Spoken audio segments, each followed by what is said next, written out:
banking oh. Nitong Pebrero, isang video mula sa highway ng Hingoog City sa Misamis Oriental ang nagpasipa ng galit ng publiko.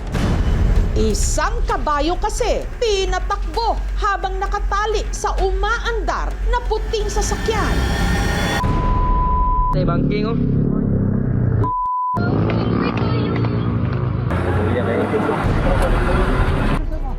Sa isa pang video, makikitang nakabulagta na ito sa gilid ng kalsada. Hinahabol ang hininga, literal na hingal kabayo. Sumunod na kumalat ang balita. Ang kabayo na kinilalang si Kabang dahil sa sobrang pagod, pinawian na raw ng buhay. Sino ba naman na matutuwa na pinahila sa sasakyan? Bagay na pinabulaanan ng driver ng sasakyan na siya rin palang may-ari ng kabayo. Mauni siya si Kabang. In very good condition. Chismis nila nga namatay. Gayunpaman, inalmahan pa rin ito ng mga animal rights group. Yung makita mo na talagang nag-collapse yung kabayo na nakahandusay sa highway, talagang mako-consider natin na abuse. Ang kawawang si Kabang, tuluyan na kayang makakawala sa sinasabing tali ng kalupitan at kapahamakan? Kabayo na nakuhanan ng video na kinakaladkad ng sasakyan sa kalsada ng Misamis Oriental. Kamusta na kaya siya ngayon? Sa ranchong ito sa Barangay Lunotan sa Hingoog City, lumaki si Kabang sa pangangalaga ng amo niyang si Jose. Si Kabang sa akin na kasi pinanganak. Nag-develop talaga ako ng relationship with Kabang. Dahil nasa 8 gulang na raw si Kabang, sinimulan na siyang i-train ni Jose. Tinetest lang po yung endurance ng kabayo para at least ma-familiarize po siya sa traffic, sa highway. Pero ang di umano pagsasanay na yon, ikinakulo ng dugo ng mga nakapanood ng video. Kawawa yung kabayo. Pero depensa noon ni Jose, ang video na nagpapakitang nakabulagta sa kalsada si Kabang, kuha raw habang nagpapahinga di umano ito. Napagod, humiga. Maximum lang naman yata ng humiga yun, mga less than 2 minutes. Pero para sa PETA o ang People for the Ethical Treatment of Animals, ang ginawa kay Kabang, maituturing pa ring animal cruelty. Makita mo na talagang nag-collapse yung kabayo na nakahandusay sa highway. Ibig sabihin, pagod na pagod na pagod. Ang kabayo kasi very resilient, malalakas naman niya. Pero pagka sinobrahan mo yung exercise sa kanila, hindi na niya makakaya. Kaya si Jana ng PETA agad na nakipag-ugnayan sa mga otoridad para saklolohan si Kabang. Ang kaso, violation of Animal Welfare Act. At nalaman ng Bureau of Animal Industry na ang rancho ni Jose hindi pala rehistrado. Nagpunta na rin ako dun sa Cagayan de Oro at nakipagtulungan sa Department of Agriculture, Region 10, para ma-serve yung show cause order. May tinawagan na kagad akong horse veterinarian na Manila-based. Kailangan na ni Kabang matignan talaga ng vet, yung magawa yung mga x-ray imaging para malaman kung ano ba talaga yung mga pilay niya. Pero sa Batangas lang daw may X-ray imaging facility para sa mga kabayo at hindi raw kayang iluwas ni Jose si Kabang pa Batangas. Kaya sina Jose at Jana nagkasundo. Ibibigay niya sa PETA ang full custody ni Kabang para maipagamot na. Ang kapalit noon ay hindi na namin siya kakasuhan. In-emphasize naman nila na the intention really is to give welfare to Kabang. Parehas naman tayo ng gusto, so I'm okay with that. Nilit go ko. Pero ang pagdala kay Kabang sa Batangas, pahirapan. Kailangan kumpleto yung travel permits ni Kabang. Habang inaasikaso ang mga papeles, pansamantala munang tumuloy si Kabang sa bukid kung saan nakatira ang naging driver ni Jana na si Elmar sa bayan ng Libertad sa Misamis Oriental pa rin. Nag-volunteer ako, sabi ko na pwede. Kasi meron malawak yung lupa dito sa amin, ma'am. Maraming makakain na damo si Kabang. Makalipas ang 2 buwan, nakuha rin ni Jana ang mga kailangan sa pagbiyahe ni Kabang. Ang sunod nilang problema, kung paano ito ibabiyahe.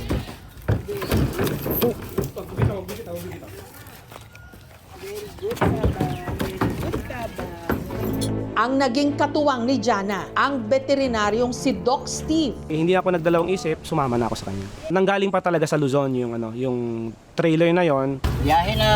Mula Bayan ng Libertad sa Misamis Oriental, tumulak sila pa Surigao del Norte. Nagmamaktol na siya sa loob ng trailer. May sipa-sipa na siyang ganun sa trailer. Kapag may tumabi sa amin na mga puting pick-up, agitated siya, makakabayo ay matatalinong hayop yung mga yan. Natatandaan nila yung mga experiences nila.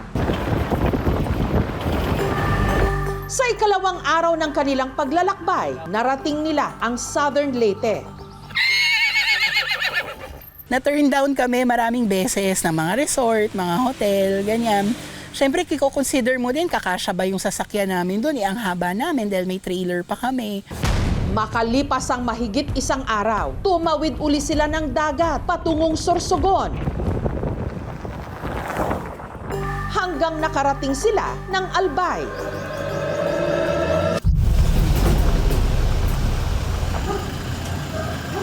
Madaling araw nitong May 17, matapos ang 6 na araw, nakarating na rin sila ng Lipa sa Batangas. We took a lot of series of examinations through radiograph. Pudpud yung hoof niya na unusual yung pagka-wear off. So we have to check, we correct that. Na-clear naman siya. In a matter of 48 hours, the horse came back to his regular appetite. Matapos ang pagsusuri, dinala si Kabang sa farm ni Doc Steve sa Nagcarlan, Laguna para doon magpagaling. From head to toe, may oral care, may dental care, may hoof care, yung feeding niya dapat maayos. Makalipas ang mahigit 5 buwan, ang nooy hinang-hinana na si Kabang. Eto na ngayon.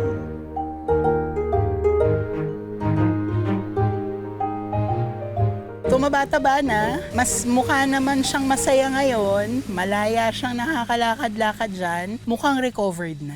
Naghilom na rin ang mga tinamo niyang sugat. Ito yung gustong-gusto niyang gawin. Pagka may damo, kain lang siya ng kain. Tahimik lang niya, napakalambing, hindi siya mahirap alagaan. Pag tinawag siyang Kabang, lalapit na yan. Kabang!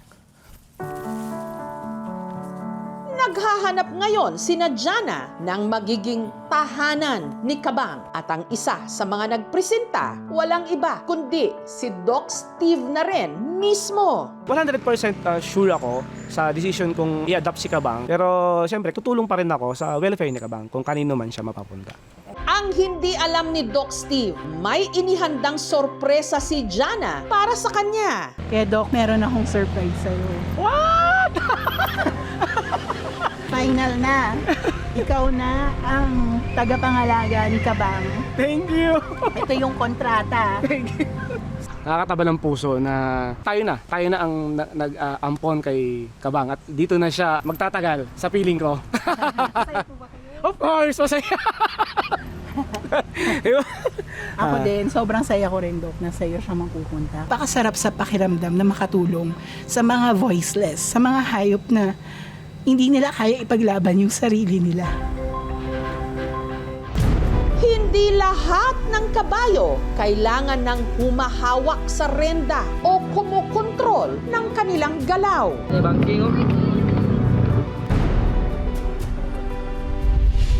Minsan, ang kailangan lang nila malasakit.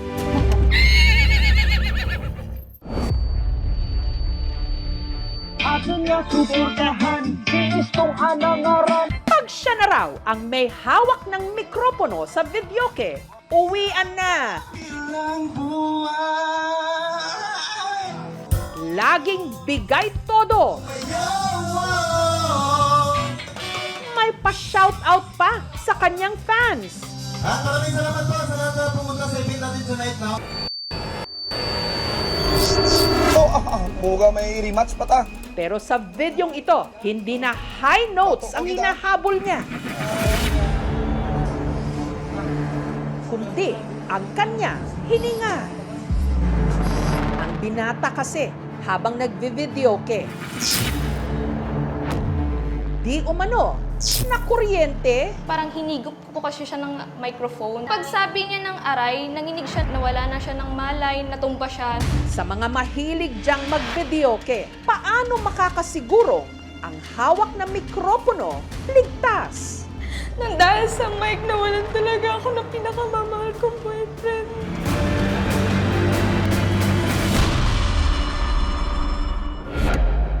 Ang nadali ng di umano killer videoke ang 23 anyos na vlogger mula Kulasi sa Antique na si Simon o mas kilala ng kanyang followers bilang si Super Estong. Abi ninyo, nag-a-absent ko ha.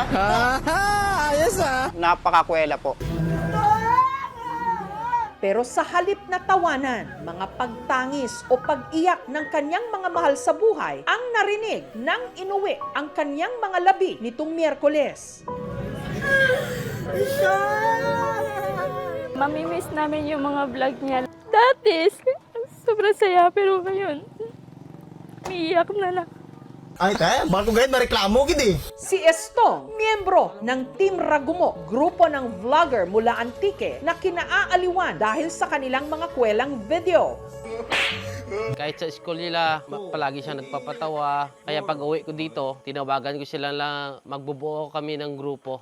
Ang kinikita niya sa pagva-vlog, ipinangsusuporta raw ni Estong sa kanyang pamilya, lalo na sa kanyang tatay Boyet na bedridden na. Nagatugutan na kanakon pang bakal begas, pang dapli, bagat dalok ng klase bata, ma'am, si Estong. Marami siyang pangarap, hindi lang para sa sarili niya, para din sa pamilya niya. Si Estong, pastime daw talagang mag-videoke.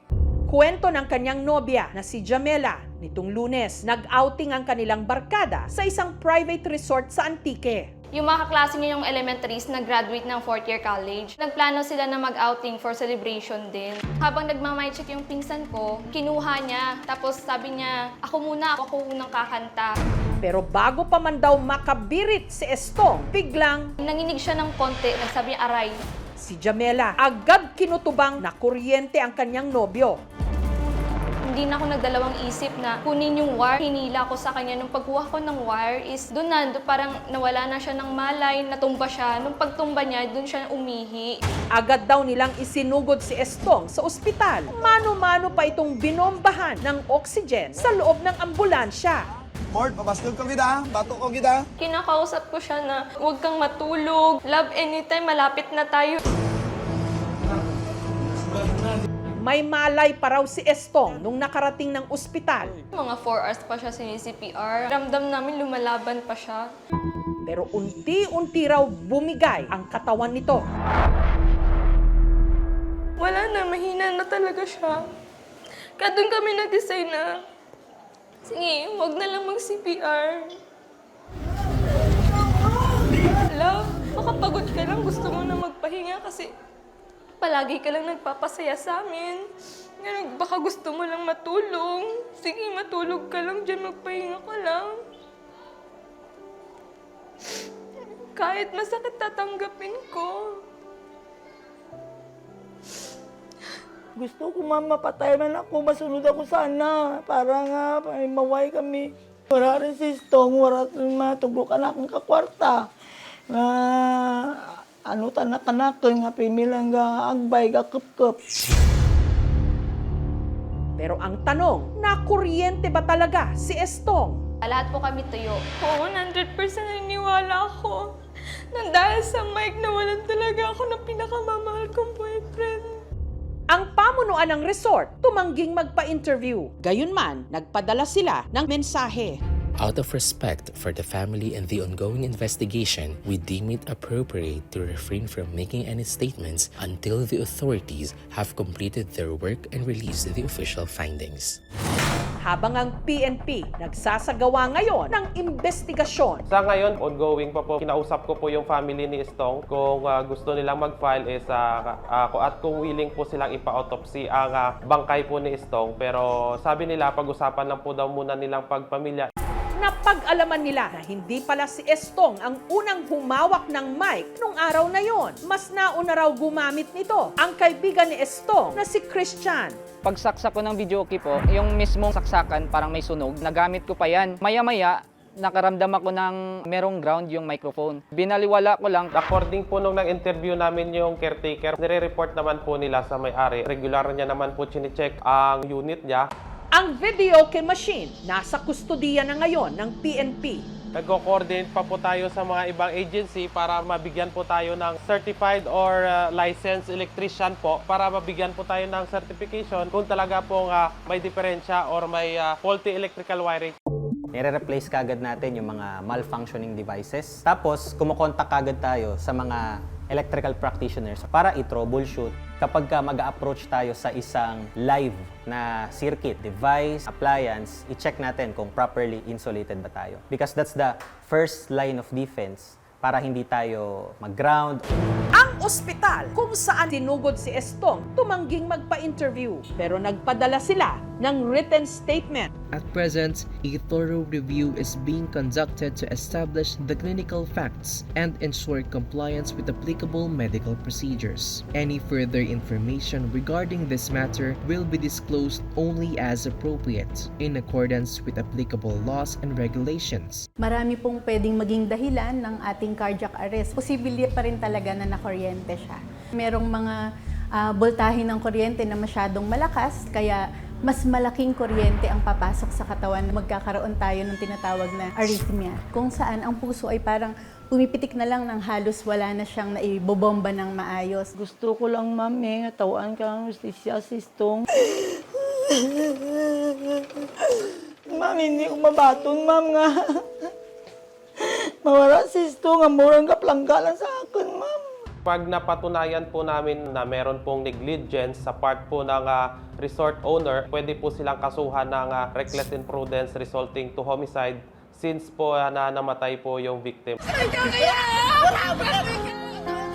Kung gaano karami ang napapatawa mo, buhay ka pa. Mas marami na yung napaiyak mo ngayon, Istong. Salamat na lang sa mga alaala, pagpapatawa. Yung mamimiss ko sa kanya, yung kakanta siya ng Ikaw Sana, yung kay Ogie. Yung part ng huling kanta na Ikaw Sana, tapos ginagawa niyang Ikaw Jamela. Gigising na lang ako na ang tahimik na. Wala na siya, wala nang kakausap sa akin. Love, magpahinga ka na dyan. Ako na bahala sa sarili ko, love. Yung mga iniwan mo dito, yung mga pangarap mo, huwag kang mag-alala. Unti-unti kong gagawin yun para sa'yo. Hindi talaga natin malalaman kung kailan matatapos ang awitin ng buhay. Biyahan mo kami, ba? Kaya sana ang ating bawat kanta ligtas ding matapos.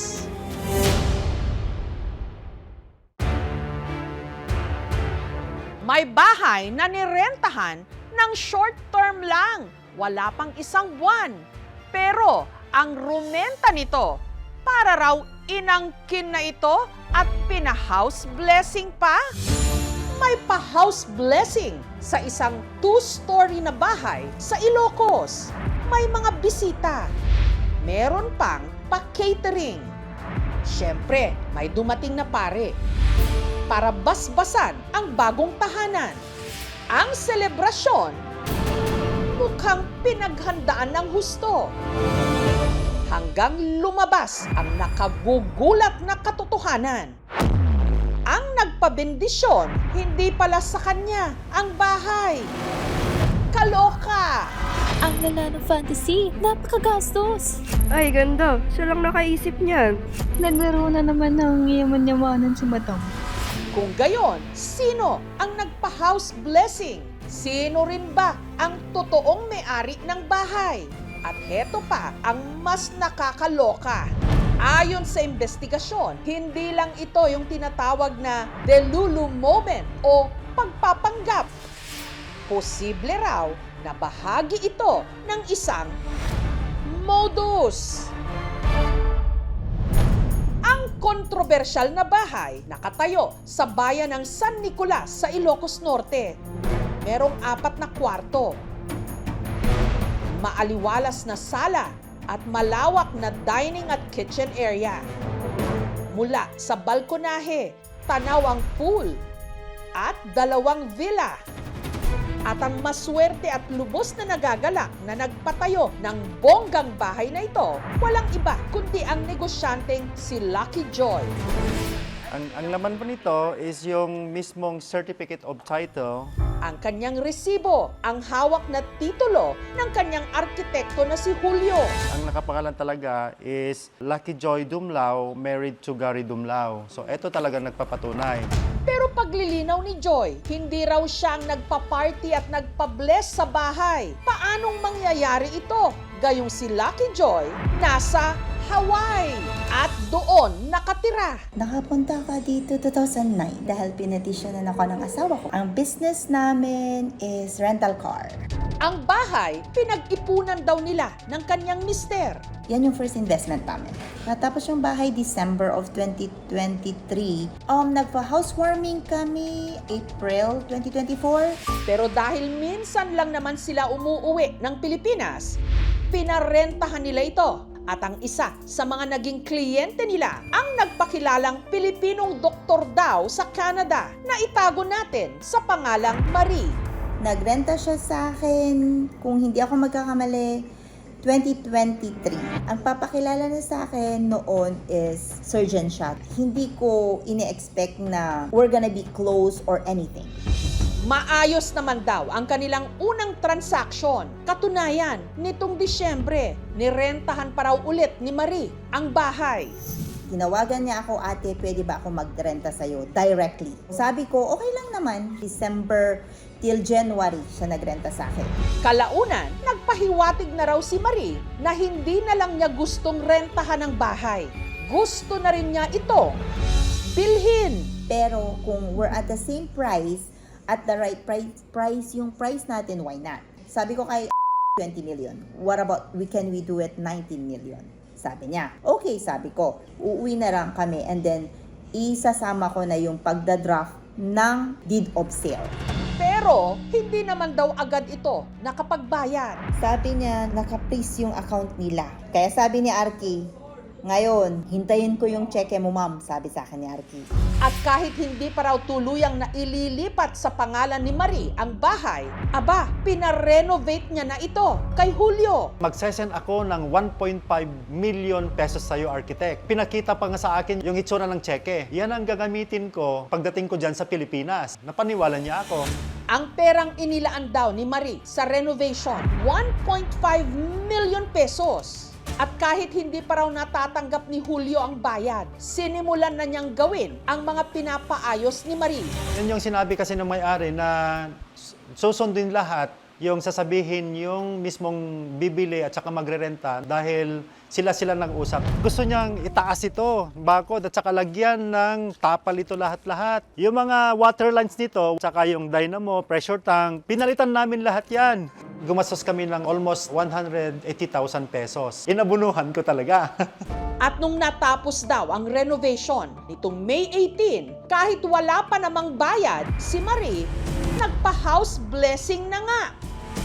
At ang kinuha niyang caterer, mga kaibigan din ni Lucky Joy. Nakisuyo kasi yung best friend po namin na si Lucky Joy na tulungan namin po si kasi magpapa-dinner po sa bahay nila. Sinabi niya sa akin na mag-order ka ng pang 75 person, pero pinadagdag niya ng 100 person worth 42,000. Kabilang sa mga dumalo, mga tauhan ni Lucky Joy. Kasama na ang house maintenance ng bahay mismo na sina Rex. Pumunta ako naglinis. Sinabi niya, punta kayo sa hapon mag-blessing. At ang caretaker na si Julie. Idi nagpa-blessing namin, gaputa daak dito. Idi nag-live nakita da, impaikat na. Pero ang may-ari pa rin ng bahay na si Lucky Joy, nagulat na lang sa kanyang nabalitaan. Bakit may picture sila dyan? Hindi pa nila bahay yan ah. Bahay ko pa rin yan. Pumunta ka ngayon, sabihin mo, tanggalin lahat ng picture at lumayas na, sabi ko. Sa puntong yon, tinawagan na raw niya si Marie. Nagmamakawa na, ate, pwede bang pasensya ka na, ate, hindi ko alam. Disrespectful na yan, sabi ko. 1 o'clock in the afternoon, umalis na sila. Pero hindi pa pala doon natatapos ang kwento. Nagsisimula pa lang. Dahil matapos mag-viral ang ginawa ni Marie na pagpapa-house blessing sa bahay na hindi pa naman sa kanya, Isa-isa nang naglutangan ang iba pa niya di umanong mga naagrabyado. Kabilang na ang mga nag-cater sa pa-house blessing niya na sina Donna at Mia. Nakalagay sa remittance worth 42,000. Pumunta po si Donna para pick upin yung pera. Pero nung kukunin niya po sa remittance po ay wala pa raw dumating po na confirmation. Nagpabalik-balik ako ng 3 beses. Hindi ko naman makukuha kasi invalid yung pera mo. Sabi niya sa akin, kung hindi dahil sa'yo, hindi naman ako mag-o-order. Tulungan mo ako. Ang kapatid ko yung nagbayad dun sa catering. May content creator ding nakipag-ugnayan kay Lucky Joy at nagsabing muntik na raw siyang ma-scam ni Marie. Siya si Badet. Nagtitinda-tinda lang ako ng pabango online sa Facebook. Si Marie, isa raw sa followers ng kanyang Facebook page kung saan siya nagpo-post ng content at nagbibenta ng pabango. Sabi niya, gusto niyang magbigay ng cash gift sa amin. Nagbigay siya ng 3,000. Legit naman yun, na-send naman niya. Thank you so much, madam! Next call niya is, nag-order siya ng worth 29,500 na pabango. Nagpadala siya ng remittance worth 50,000. Bayad ng pabango yun, nagsisend siya ng resibo. Pero nadiskubre raw ni Badet na ang ipinapadala sa kanyang resibo ng bayad di umano ni Marie, peke. Kung saan-saan akong remittance center nag-try, sabi talaga wala. May control number siya, pero wala talaga. Sabi ko kay Badet, i-post mo to para maano na rin sila sa pang-i-scam. At tila humahaba pa ngayon ang listahan ng mga nagrereklamo kay Marie. Kasama na riyan ang wedding coordinator at caterer mula sa Kalinga na si Rosil. Sa ipinadala niyang pahayag sa aming programa, inilahad ni Rosil na hindi raw binayaran ni Marie ang balanse nitong 174,000 pesos matapos siyang kuning wedding supplier taong 2023. After the wedding, I repeatedly attempted to contact and her husband to collect the remaining balance for the services I had provided. However, they continuously delayed payment by making various promises and excuses. Ayon sa mga nagpapakilalang na biktima di umano ni Marie, wala raw katotohanan na health worker ito sa Canada. Can you double check if someone live in this place, if you can find out what's going on with this person? Sabi ko dun sa kaibigan ko sa Canada. Sabi niya sa akin, it's online. Makikita mo, unregistered nurse. Nag-imbestiga ang aming team na pag-alamang unregistered si Marie sa College of Nurses sa Ontario, sa Canada. At ang social media account na gamit niya, deactivated na. At nang sinubukang tawagan ang gamit niyang contact number, i-dinirect ang tawag sa voicemail. Dito sa bayan ng Bangi sa Ilocos Norte, naroon ang nagpakilalang tiyahin daw ni Marie na si Geraldine. Sinabihan kami ng auntie namin na nagpa-house blessing sila. Lahat taga Bangi, sinabi nila, ay, ang ganda ng bahay. Sabi ko, oh, edi congratulations. At hindi raw ito ang unang beses na nagpa-party si Marie sa bahay o property na hindi naman niya pag-aari. Hindi ko naman masasabing matagal na gawain yan, ma'am. Pero yung sa resort na to, yun lang talagang alam kong ano nila. Patunay dyan si Ray na nakatransaksyon daw si Marie taong 2024. Sinabi raw ni Marie na gusto nitong bilhin ang 1.5 hectares na lote ni Ray sa halagang 7.4 million pesos. Plano raw kasi ni Marie na gawin itong resort. Nagkasundo na sa presyo. Pumunta na yun dito sa Pilipinas para tingnan yung lote. Pagkatapos yun, sabi niya mag-initial ng 1 million. Nagkaroon pa raw ng groundbreaking para sa ipatatayong resort. Pero gaya ng naranasan ni na Lucky Joy, tumalbog o hindi rin dumano na encash ang checking ibinayad ni Marie. Kita pa yung resibo na pinag-deposit ng remittance. Pabalik-balik yung kapatid ko sa sinabing bangko, wala naman. Sabi yung manager, baka na-delay lang. Ang dami namang rason. Pero may duda na ako noon kasi mag-iba-iba yung mga salita niya. Tapos yung halaga ng pera, imposible na makahanap ng ganitong pera. Itong nakikita nyo, nakatayong steel bar, ito ay bakod ng lote na gagawin na resort. Itong hollow blocks na nakikita nyo, wala pa, sirang-sira na kasi 2 years na na-stack na to, kaya mas nasisira na. Imbes na mataniman pa ng mga gulay, hindi na, kasi nabakpilan na yung mga graba na eh. Paano pa matataniman yun? Wala na. Samantala, si Lucky Joy, sa kabila ng mga inabonohan niya at mga pekeng-checking natanggap, pinag-iisipan pa kung magsasampa siya ng kaso. Ang huli kong balita, most like is, nasa Canada pa rin siya. Nagbigay na kami ng demand letter na kailangan niyang magbayad in 5 days. Yung simpleng pagrenta ng bahay at pagkakaroon ng house blessing, hindi talaga siya punishable under our law. Nagiging punishable lamang siya kung mayroong panlilin lang o mayroong tinatawag natin na breach of contract. Pwede siya ma-fall din under estafa. Kung ginawa yung estafa naman online, kunyari nagkaroon ng online transaction, pwede siya ma-fall din under the anti-cybercrime laws. For Article 315 ng Revised Penal Code, meron talaga itong karampatang pagkakakulong. Pwede rin siya maging falsification of documents. Depende kung paano ginawa ang panlilin lang or panloloko gamit yung pagbayad using other information. Ang red flags na dapat nating bantayan ay siguro yung sinisigaw yung yaman. Tawag natin yata doon ay loud flexing. Dahil ang tunay naman na mayaman ay hindi sinisigaw yung yaman nila. Siguro yung mga inconsistencies na dati naman parang wala, tapos biglang nagkayaman na parang may gap kung paano sila yumaman. Or kung meron silang mga anggulo na it's too good to be true. Maraming reasons para magpanggap na mayaman. Baka mababa yung self-esteem nila. Yung iba naman type lang nila manginggit. Yung iba naman ay narcissistic. So gusto nila yung attention. Ang purpose nun ay madagdagan yung credibility nila para maniwala ang tao sa kanila. Gagamitin nila na mag-scam. May konti pa akong awa sa'yo. Konti pa. Pero tumigil-tigil ka na, Ading, kasi nakakahiya ka. Nasaan ka man, ma'am, unang lukuhin ng mga tao. Tandaan mo, karma is real na sinasabi. Hindi lahat ng may susi, siya ang may-ari. Ang bahay, pwedeng mabasbasan, pero hindi kailanman ang pambubudol.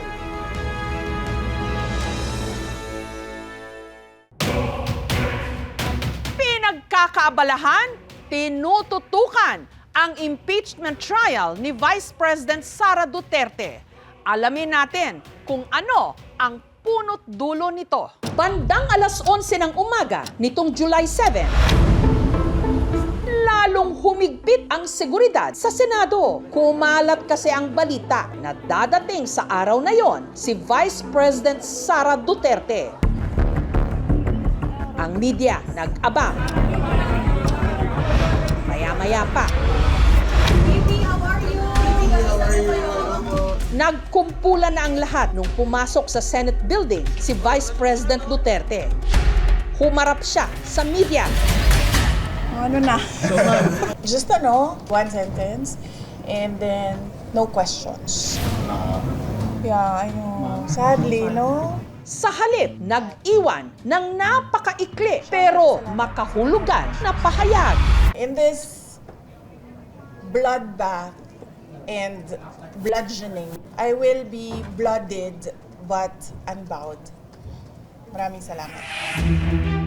Agad siyang tumayo at pumasok sa holding room ng defense team o ng kanyang mga abogado. Ang pahayag ng Vice Presidente patungkol sa kasalukuyan niyang hinaharap na hamon sa kauna-unahang pagkakataon kasi sa kasaysayan ng Pilipinas, isang nakaupong Vice Presidente ang sasailalim sa impeachment trial. Case number 004-2026. In the matter of impeachment trial of Vice President Sara Zimmerman Duterte. Ang prosecution team o ang mga mang-uusig sa kanya, mariing naniniwala na dapat siyang mapanagot sa mga kinasasangkutan niyang kaso. The public office is a public trust and public officials must be accountable to the people at all times. Pero ang mga abogadong magtatanggol o didepensa sa Vice Presidente o ang kanyang defense team, nanindigang hindi siya dapat mapatalsik sa pwesto. Pagdating sa mga aligasyon na to, kung sinong nagsasabing may ginawa kang mali, siya talaga dapat ang magpatunay. Or else, we'll live in a society where anyone and everyone can just say uy, nagnakaw ka without any iota of evidence. Day 1 ng impeachment trial para kay Vice President Sara Duterte. Nagsimula na po ang proseso noong May 13 nung nanumpa bilang mga senator judge ang mga senador. Pero ngayon pa lang ho mag-uumpisa ang trial proper. Finally, it's happening. For 2 years na hindi natuloy, we have the wheels of accountability now running. Kamusta po confidence level ng defense side? Kung ako tatanungin mo, walang kaso. It's a numbers game. Most of them will be deciding on the basis of their political future. 4 articles of impeachment o mga kaso ang iniharap laban sa kanya. Una, maling paggamit di umano sa kanyang confidential funds na 600 million pesos plus. Number 2, yung mali rin daw pong paggamit niya ng pondo ng Department of Education nung siya po ay secretary ng DepEd. Pangatlo, yung di umano hindi maipaliwanag niyang yaman batay sa kanyang SALN o Statement of Assets, Liabilities and Net Worth. At pang-apat, pagbabanta di umano sa buhay ni Pangulong Marcos at ng kanyang pamilya. Para po sa mga liliti sa kanya, ito ay issue ng accountability. Pero para naman po sa kampo ng Vice Presidente, malinaw daw na ito ay pagpigil sa kanyang pagtakbo sa 2028. The impeachment trial of Vice President Sara Zimmerman Duterte is hereby called to order. Mangyayari ang impeachment trial na 21 lang sa 24 na senators ang uupong senator judge. Dahil po si Senator De La Rosa ay nagtatago, si Senator Jinggoy Estrada ay nakakulong para sa kasong plunder. At ngayong araw lang din pong ito, July 6, Lunes, inaresto si Senator Marcoleta. Sa huli, sila ang mga boboto kung mako-convict o hahatulang guilty ang nasasakdal o maa-acquit o papawalang sala ito. On the issue of who shall preside. Pero bago pa man magsimula ang trial o paglilitis, nagkainitan na agad ang mga senador sa pagpili ng kanilang presiding officer. Sa impeachment trial ni President Estrada, ang umupong presiding officer, ang Chief Justice noon na si Chief Justice Hilario Davide. Ang kay Chief Justice Corona naman, ang Senate President noon na si Senator Juan Ponce Enrile. Pero dahil hindi abogado ang kasalukuyang Senate President na si Win Gatchalian, naging matunog ang pangalan ng dating Senate President at isa ring abogado na si Senator Cheese Escudero. Those who are in favor, please raise your hand. Nagbotohan ang mga senador at ang pinili ng karamihan sa kanila si Escudero. Magsisilbing prosecution lawyers o panel katumbas ng piskal sa mga korte ang mga congressmen sa pangunguna ni Congresswoman Jervil Luistro at 10 iba pang mga kongresista at 15 private prosecutors o mga abogado. Ang prosekusyon ay naniniwala at naninindigan. Ang tiwalang ipinagkaloob ay nilabag at ang konstitusyon mismo ang humihingi ng pananagutan.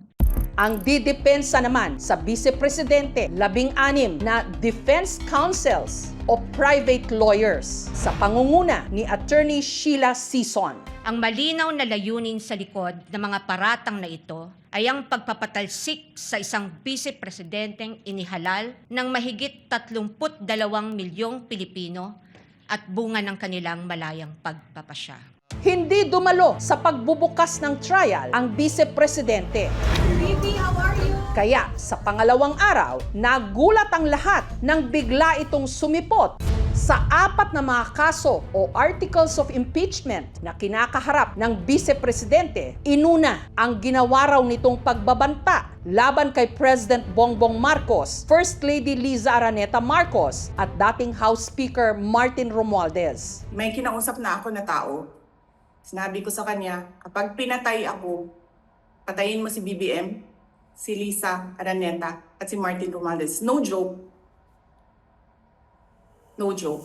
Iprinisinta ang video kung saan maririnig ang pagbabanta di umano ng Vice Presidente sa isang online media conference November 23, 2024 matapos ipag-utos ng Committee on Good Government and Public Accountability ng Kongreso ang pagkulong sa Chief of Staff niya na si Attorney Zulaika Lopez. Tumestigo laban kay Duterte si NBI Senior Agent John Mark Calilong na nag-imbestiga raw sa video ng Dimanoy pagbabanta.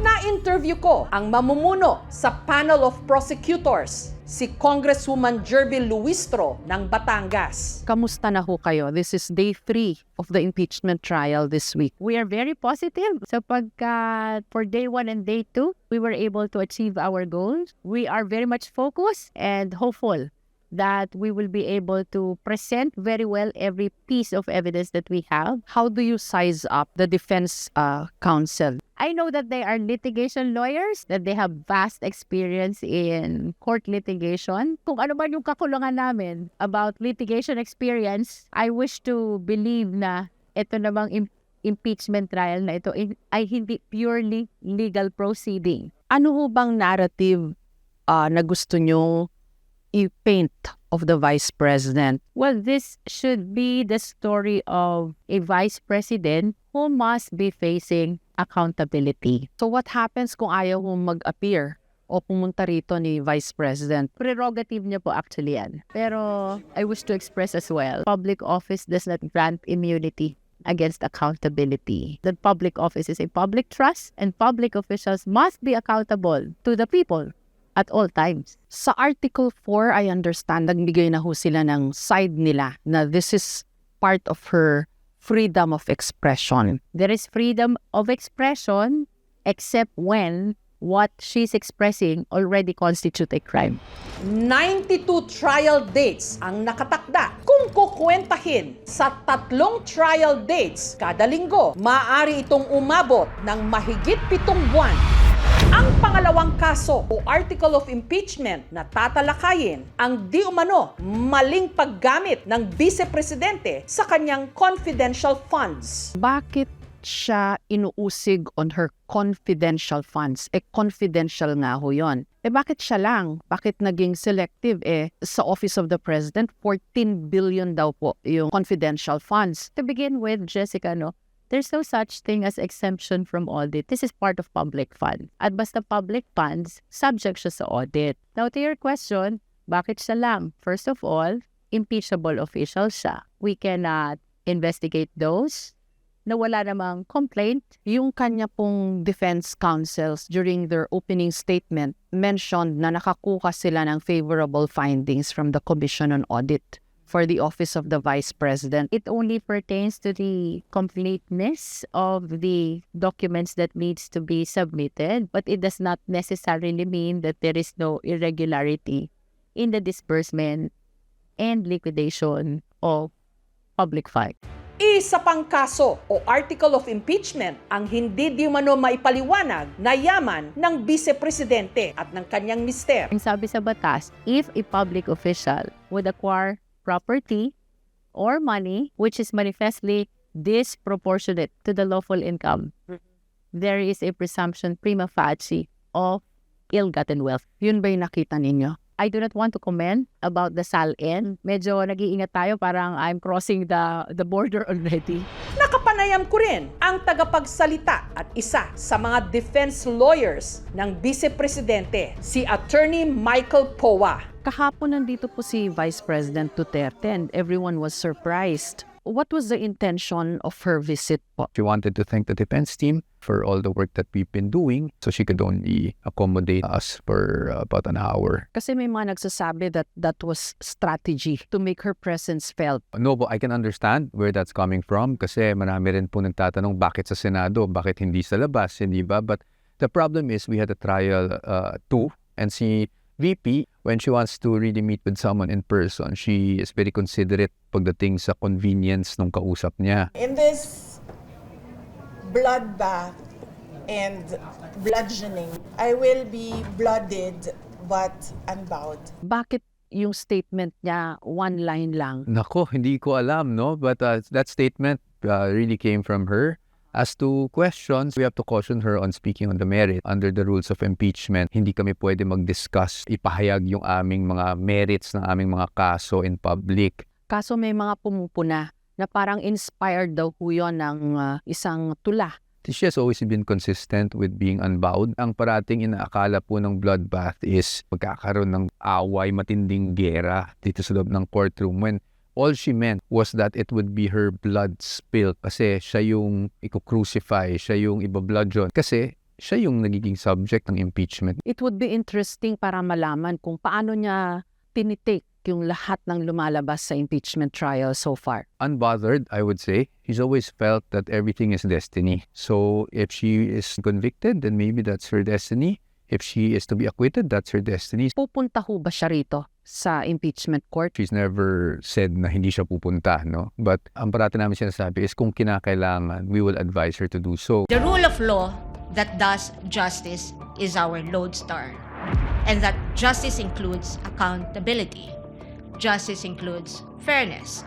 Without fairness, there is abuse. She said that if this is all about accountability, then kayo rin daw po sa prosecution panel should also be held accountable. Lalo na po in your case, your government official. I understand that we were included in the issue alleged by the ex-18 bodyguards, no? We are willing to face whatever investigation is that, but we have to make a distinction. We are non-impeachable. Regardless of the technicality, Congresswoman, let's remove the impeachable and the non-impeachable classification. The bottom line issue here is, can you also account for your position or Ako, I can. whatever? I can. You As can. a matter of fact, I wish to take advantage of this opportunity to deny vehemently again the accusation against me by the ex-18 bodyguards. Na And- nakatanggap daw ho kayo ng mga Yes, maleta ng yes. pera. I vehemently deny that, and I understand my colleagues from the House also denied that allegation. Kayo ho ba, wala kayong unexplained wealth din? Wala kayong flood control projects? Wala po. kayong pork barrel? Wala I can kayong honestly corruption say- in your record? I can honestly say na lahat po ng public funds ay hindi naman dumadaan sa House, that the power of the House is to legislate. People on the streets and in their homes are asking, bakit itong usapin ng korupsyon na baling sa Senado? May nakulong na 2 senador. Sa lower house, sa House of Representatives, kung saan di umano, nandun yung mga mastermind, Zaldico and the former speaker, bakit walang nakulong doon? And bakit sila ang nang-uusig pa ngayon na parang kayo ang may moral high ground para mang-usig when it comes to corruption against the Vice President? Ang ombudsman ang nag-iimbestiga dyan. For those investigation pertaining to the House members, I wish to believe na baka kulang pa ang ebidensya, reason kung bakit hindi ma-file ni ombudsman. Si Vice President Duterte ang kauna-unahang opisyal ng gobyerno na 2 beses na impeached ng Kongreso. Pebrero nitong taon, isinumite ang 4 na mga kaso laban sa kanya. 2 sa mga ito nakapasa sa Justice Committee ng Kongreso na naging hudyat din ng pagsisimula ng kanyang impeachment proceedings. Bakit siya dapat matanggal o ma-impeach sa inyong palagay? We maintain that our evidence is strong. What is frustrating, simula pa noong 2024 hanggang sa oras na ito, Jessica, walang maliwanag na sagot sa mga allegation of offenses. Of course, that's their position, and I respect whoever says it's a non-answer. That's their opinion, no? But sa atin, sumagot po tayo because ang posisyon naman namin noong mga panahon na yon ay yung mga complaint, wala naman pong naka-attach na ebidensya. Matagal naman ng issue to, yung pananakot daw niya kay President Marcos, First Lady, the former Speaker. Nasagot din ho ba niya yun sufficiently, given na may video as evidence na ang strong po ng dating? I cannot disclose our arguments on the merits of the case. Basically, kailangan mapakita sa tao yung buong context ng nangyari. Just one sentence, and then no questions. Yeah, I know. Sadly, no? Matipid yung mga sagot niya, and now that we're in the middle of this, parang pumunta siya dito sa Senado, she could have used the opportunity to explain her position. How do you explain that? Because there's always a proper time and a proper place, no, to answer these allegations. For one, ang daming lumalabas na aligasyon, wala namang ebidensya. So bakit mo papatulan yung mga ganung criticism? We do not litigate our cases in the court of public opinion, no? But she's the vice president. She's the vice president, but when there are issues on confidential funds, and confidential funds, as we know, are intertwined with national security, you cannot just blurt these things out in public, diba? I asked si Congresswoman Luistro, what is the narrative that they're trying to paint of the vice president? And, you know, she came on very strongly to say na she does not deserve to stay in office, she's impeachable, etc. Anong maisasagot niyo ho doon? Walang basihan yung mga aligasyon na yan. Hindi nararapat na maialis sa pwesto ang ating Vice Presidente dahil wala naman siyang ginawang impeachable. The burden of proof never shifts.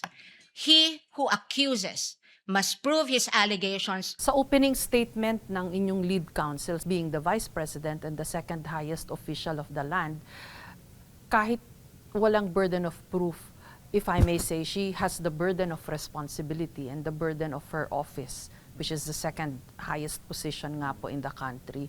Ano hong masasabi niyo? You're right, no? She has the burden of responsibility. Pagdating naman sa mandato niya bilang Vice Presidente, she has always, been committed to fulfilling her mandate. Now, pagdating sa mga aligasyon na to, syempre, kung sinong nagsasabing may ginawa kang mali, siya talaga dapat ang magpatunay. Or else, we'll live in a society where anyone and everyone can just say, uy, nagnakaw ka without any iota of evidence. Ngayon, kung may mapakita naman sila na ebidensya, kaya naman kami nandito para depensahan siya. We're confident that we will be able to show the Filipino people that maybe these allegations are because of something else rather than the truth that she did something wrong. That they don't want her to run in 2028? Well, that's always been a question that everyone's been asking. I don't want to get into the politics, no? But so sa atin, ang trabaho lang natin is to do our jobs as counsel. Now, what the motivations are behind the impeachment. Option ho ba sa kanya ang resignation? We've never spoken about it. The Vice President feels strongly about the 32 million people who voted for her, no? And she's not about to turn her back on these people. Paano ho kung magre-resign si Vice President Duterte? There are two penalties mentioned in the Constitution, that is removal and perpetual disqualification from holding any public office. So sa akin lang, if the Vice President will resign, it will render moot the penalty of removal. But the trial must continue, the presentation of evidence must continue to give opportunity to the senator judges to decide whether or not the penalty of perpetual disqualification from public office will be imposed as well. Sa saligang batas natin, malinaw doon na ang impeachment ay para lamang sa pagtanggal sa pwesto at pagdiskwalipika sa sinaharap. Pero kinikilala niya doon na mayroon pang mga ibang bagay, mga kasong kriminal, gaya ng plunder o kasong sibil o kasong administratibo na maaring ma-file laban sa opisyal na ito sa hinaharap. Your Honor, please, may I proceed with the next... Mabusisi ang proseso. That's why they're asking that it be marked again, which defeats the very purpose of our pre-trial. Hinihimay bawat detalye at panay ang objection at pagtatalo ng prosecution at defense lawyers. November 23, 2024. Objection, Your Honor. Well, I'm not yet done. Well, Your Honor, the pauses of the prosecution are very confusing. Kindly let the counsel for the prosecutors finish. Pinaghalong English at Tagalog ang gamit ng mga abogado ng magkabilang panig. What particular statements of the Vice President on that day did you investigate? Objection, Your Honor. Vague. Pero kadalasan, ang mga salitang ginagamit pang mga abogado, mahirap maintindihan ng ordinaryong mga mamamayan. Kaya ang tanong, interesado ba ang karamihan sa impeachment trial? Magulo po. Hindi ko po alam kung sino po ang nagsasabi ng katotohanan o sino po yung may mali. Parang malalim po yung yung sa pinag-uusapan nila. Siguro yung impeach nila, hindi na lang nila ginagawa kasi ngayon ang daming ang problema ng Pilipinas. Kada 8 to 9 years, meron impeachment trial sa Pilipinas. So people are bound to ask, tama pa ba itong prosesong ito?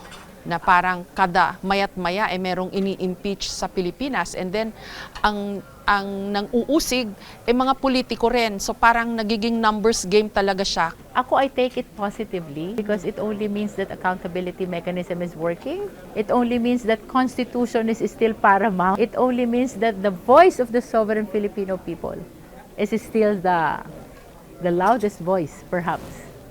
And as far as this republic is concerned. Pagdating naman po sa fairness, pwede rin sigurong questionin, paano magiging patas yung mga yan? Kampi-kampihan naman yung mga politikong yan. And as far as we are concerned, no, we were as impartial as possible when we were hearing this impeachment complaints during the proceeding of the Justice Committee. We are accountable also to the sovereign Filipino people. Ang sabi ho, bata raw ho kayo ng former Speaker Romualdez. And the Speaker now is being suspected of masterminding ito pong biggest heist daw in Philippine history. Ano ho masasabi niyo roon? I am grateful to former Speaker. Inalagaan niya ang distrito ko during his time. Inalagaan niya din ako bilang neophyte congresswoman. But that is separate from what is happening now. The gratitude that I have for the former Speaker, that is personal. As to what will happen pertaining to the investigation against him, that is part of accountability mechanism na sinasabi sa Constitution, at kung ano man maging findings ng Ombudsman, we will respect that. This impeachment process is happening for the benefit not only of the present generation, but also of the generations to come, no? The voice of the people must always be supreme. Hindi po pwede na ang mga public official ay walang pananagutan. The public office is a public trust, and public officials must be accountable to the people at all times. We will try to be as objective as we can. We like to ask the patience of the public. I know, like, katulad ng mga tanong nyo na kailan sasagutin, but hindi pa sinasagot. Nandito na tayo sa impeachment, and the process is the prosecution will have to present their evidence first, and after they've presented all of their pieces of evidence, it will be the turn of the defense. Sir President, you're allowed to explain para ma-convince mo nga yung Please iba. raise your hand. We will vote by raising of hands. I think makaka-expect tayo in the next few days na mag-a-adjust din yung korte at yung mga panig, no, kung paano nila ipapakita yung ebidensya. Siguro yung pangalawa natin kailangan bantayan din ay yung mga senador. Na ipakita nila na patas ang tingin nila sa kaso na ito. Mahalaga na makilahok yung mamamayan sa conversation na ito. Kinikilala natin na may cost yung impeachment in the sense na habang nagtatrial ang Senado, may mga bagay na mabibinbin talaga. Pero siguro kailangan din natin tignan yung long term nito. Mahalaga para sa isang ekonomiya at mahalaga para sa kahit anong lipunan na may pananagutan dito. Sa isa sa mga kamakailan lang gulo na nangyari sa Senado, sinabi mismo ni Senate President Win Gatchalian na hindi bababa ng 25 million pesos ang gastos ng Senado kada araw. Inaasahang tataas pa yan ngayong may impeachment trial. Bahagi kasi ito ng mga proseso sa ating demokrasya. Pero tanong siya ng marami, sulit ba ito? At ang hangad, maging karapat-dapat ang magiging hatol ng kasaysayan. Hindi lang daw tao ang nakilamay sa isang patay sa Bohol. Pati na sandamakmak na gamo-gamo na ang hinala gawa ng mambabarang. Sambahin ang ngalan mo. Hindi raw lubusang makapagluksa ang mga naulila ng yumaong ito sa Bohol. Ang dumagsa kasi sa unang gabi ng lamay, hindi ang mga nakiramay, kundi libo-libong mga gamo-gamo.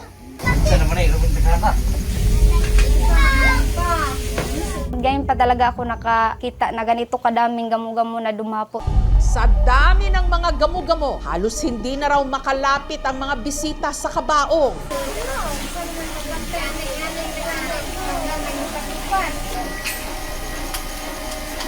Nagpawag na po kandila ga. Adton ta ko sa lamay kay unta ba pero wala lang ko nag kay daghan kaayo di mapasok. Pero ang ipinagtataka ng anak ng yumao na si Flora, may iba naman daw nakaburol sa kanilang lugar nung gabing yon. Binurol yung papa ko. Halos wala naman po eh. Hindi naman tulad nung nasa nag-viral na video dito malapit sa amin. Pero bakit sa kanilang bahay lang daw sumalakay ang libo-libong gamo-gamo? Siguro yung nasa lamay hindi pa matanggap may siguro pag gustong gawin. Bali-balita tuloy ang nakaburol kasi di umano.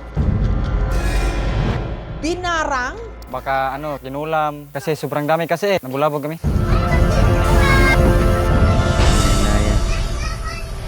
ang namatay kasi na si Felix, isa palang manggagamot. Takbuhan ang kanyang kamag-anak sa tuwing may nakagat ng mga insekto. Binubulungan niya, tinutotso niya yung ulo. Pero taong 2024, bigla raw nagkasakit sa baga si Felix. Pero ang kutob ng kanyang mga anak, hindi ito resulta ng bisyo ng kanilang ama, kundi ganti di umano ng mga inagrabyado nitong nuno. Pag tumubo, bibiakin niya. May bubulong lang siya na Latin. Badlongon akong kuan di man sa motuog na suko tong magkuan ba na puyuan ng ihang giguba. Dahil lumulubha na raw noon ang lagay ni Felix, ang anak niyang si Robert sumangguni na sa isang albularyo. At ayon daw sa manggagamot, ang sakit ni Felix gawa raw ng mambabarang. Nag-video call kami. Sabi ng albularyo sa akin, malakas yung gumagawa. May naiinggit daw sa kanya. Ang nasa likod ng di umano pambabarang kay Felix, dati raw nitong katrabaho. Sabi pa nga ng albularyo sa akin, nung nagtrabaho daw siya sa tulay, gusto sana siyang gawing foreman. Yeah, may naiinggit sa kanya. Doon na nagsimula. Nagkasakit na siya nung umuwi na kami. Si Flora, kumbinsido rin, may naghiganti sa kanyang ama. Lalo't minsan na raw na ikwento sa kanya ng kanyang tatay na may nakaalitan itong katrabaho sa pinasukan itong construction site. May nakaaway din kasi talaga siya doon. Kaya natapos na rin yung hindi na din siya bumalik. Hindi namin naalala kung sino yung naiinggit sa kanya. Hanggang ang kanilang ama, tuluyan na ngang binawian ng buhay nitong June 28. Yung nasa niya po, death is heart failure. Sobrang sakit talaga, lalo na yung nasa ospital siya naghihingalo. Sa unang gabi ng burol, laking panghihilakbot nila ng dagsain ng lamay ng laksa-laksang mga gamo-gamo.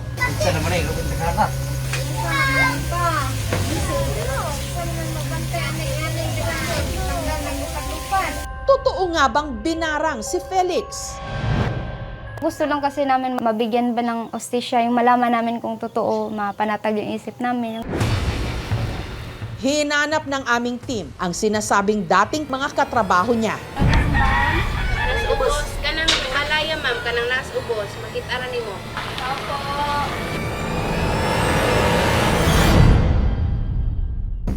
Kapangyarihang itim ba talaga ang dahilan ng pagdagsa ng laksa-laksang gamo-gamo sa lamay?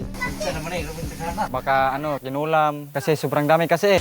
O may paliwanag naman ang siyensya? Yung mga winged termites na yon, talagang mapupunta sila dun sa wake or dun sa burol dahil puputaktihin na tayo ng mga kasagutan sa aming pagbabalik. Nabulabog ang unang gabi ng burol ng yumaong manggagamot sa Bohol na si Felix nang ang kanyang lamay dinagsa ng libo-libong mga gamo-gamo.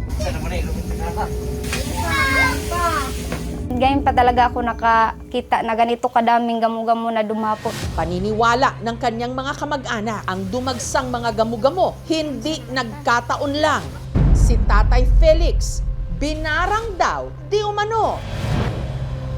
May nagkokontrol daw sa papa namin. Ang nasa likod daw ng pambabarang sa kanyang ama, dati nitong katrabaho sa construction site. Sabi pa nga ng albularyo sa akin, nung nagtrabaho daw siya sa tulay, gusto sana siyang gawing foreman. Yeah, may naiinggit sa kanya. Para mabigyang linaw ang mga haka-haka, sinubukang hanapin ng aming team ang dating pinagtrabahuhan ni Tatay Felix. Sunod na sinadya ni Flora ang matalik na kaibigan at katrabaho ng kanyang ama na si Noli. Tao po. Para sa akin, walang mga galit sa kanila po kasi mabait talaga siya Sa nalaman ko, siya sakit na sakit sa kalooban ko kasi kasama kami. Tapos, ang bait-bait niya sa akin. Siguro po, kung hindi man po malalaman yung kasagutan dyan, siguro papasuggest na lang po namin kung meron man pong gumagawa niyan sa papa ko. Yung Panginoon na lang po yung bahala sa kanya po. Minsan may mga bagay tayo na pinapaniwalaan tulad ng pamahiin para mas gumaan yung loob natin sa mga bagay-bagay. Ayon naman sa isang entomologist o eksperto sa mga insekto, simple lang daw ang dahilan kung bakit dumagsa ang laksa-laksang mga gamo-gamo sa burol ni Tatay Felix. Yung mga swarmers na yon o yung mga flying termites or winged termites na yon, talagang mapupunta sila dun sa wake or dun sa burol dahil maraming ilaw. Since bukas yung mga pintuan, papunta dun sa bahay, then maliwanag siya, talagang yun ang tendency. Dudumugin siya ng mga winged termite. Ang winged termites, tawag sa Ingles, sa gamo-gamo, naglalabasan daw talaga kapag nagsisimula na ang tag-ulan. Tawag dyan sa ginagawa nila is nuptial flight. Papakawalan ng isang colony ng anay yung mga winged termites para mag-disperse sila, and then yung ibang colonies magpapakawala din ng mga winged termite para maghanap ng mate. Hindi na rin daw nakapagtataka kung bakit maraming gamo-gamo sa lugar ng pinagburulan. Madalas daw kasing may mga punso o bahay ng mga anay o termites sa palibot ng kanilang bahay. Malalaki yung mga nakikita kong gamo-gamo doon sa burol. I will likely assume that it is coming from a Macrotermes species. And yung Macrotermes species na yan ay yung mound-building termite. So sila talaga yung mga nanggagaling sa mga punso. Sakali namang mag-swarm o dumagsa ang mga gamo-gamo sa ating mga kabahayan, ano ang dapat gawin? So wala kang kailangan applyan ng chemicals. Ang pinakamaganda is reduce light. Yes po, hindi pa ako 100% na totally natural yung natural lang. Nagdadalawang isip po yung yung isipan ko po. Yung gusto ko lang pong sabihin sa papa ko is, bantayan niya po kami lagi, hindi niya po kami pababayaan. Malinaw na lang siya ba nga kasi ning uban po to niya tong mga anay niya. Dumating at magsialisan man ang libo-libong mga gamo-gamo, ang pangungulila nananatili. Thank you for watching, mga kapuso. Kung nagustuhan niyo po ang videong ito, subscribe na sa GMA Public Affairs YouTube channel. And don't forget to hit the bell button for our latest updates.